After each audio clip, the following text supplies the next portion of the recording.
Les enjeux dans notre monde, dans la filière équine, ça va être, je vais parler principalement du bien-être animal. Le bien-être animal, il est autour d'une passion, parce que c'est vraiment, aujourd'hui, j'appelle notre métier une vocation, hein, c'est une véritable vocation pour un animal. Et si vous demandez à tous les vétérinaires, on est passionné par ce cheval, passionné par cet animal qui apporte beaucoup, etc. Cet animal, il apporte aussi beaucoup aux propriétaires de chevaux. C'est un animal qu'on doit respecter. Et ça apparaît très très fort dans le grand public. On a souvent des demandes d'interview par rapport à ça. Et le bien-être animal, vraiment au cœur de nos préoccupations. Évidemment, on respecte le cheval, mais il faut aussi respecter le vétérinaire équin.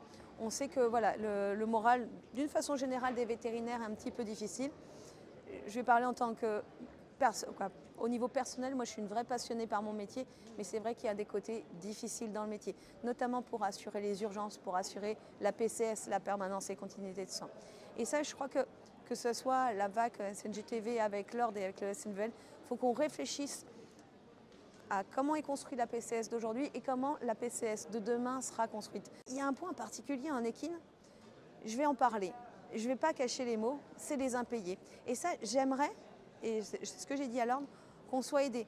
Parce qu'aujourd'hui, les urgences, on a envie de les faire, on a envie d'y aller. Mais par contre, c'est dur en équine, parce que ça nous arrive souvent de ne pas être payé pour ces urgences, surtout quand la fin n'est pas exactement comme le propriétaire l'a imaginé. On ne peut pas se permettre ça.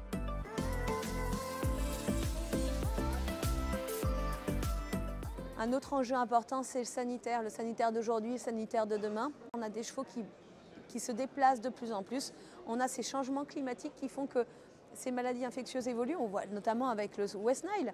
Le West Nile, c'était du côté de chez moi, dans le sud, en Camargue, et puis le veto à Paris ne connaissait pas ce que c'était que le West Nile. Alors je vous montrais des petites vidéos des chevaux au West Nile, et puis bon.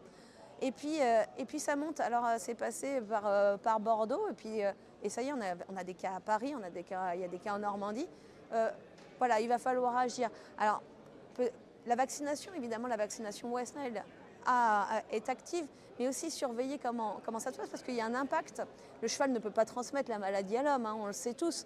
Mais si les chevaux en ont à Paris, eh ben, peut-être qu'il y a des humains, il va falloir le diagnostiquer. Donc, et c'est là où le sujet One Health, en fait, va être fabuleux, parce qu'en étudiant ce qui se passe sur les chevaux, eh ben, on va pouvoir peut-être prévoir un petit peu ce qui se passe sur les humains. Ça ne se limite pas, hein, les virus ne s'arrêtent pas aux frontières françaises.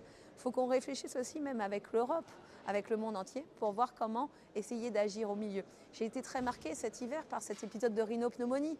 Le RESP a fait un travail fabuleux avec ses réunions de crise.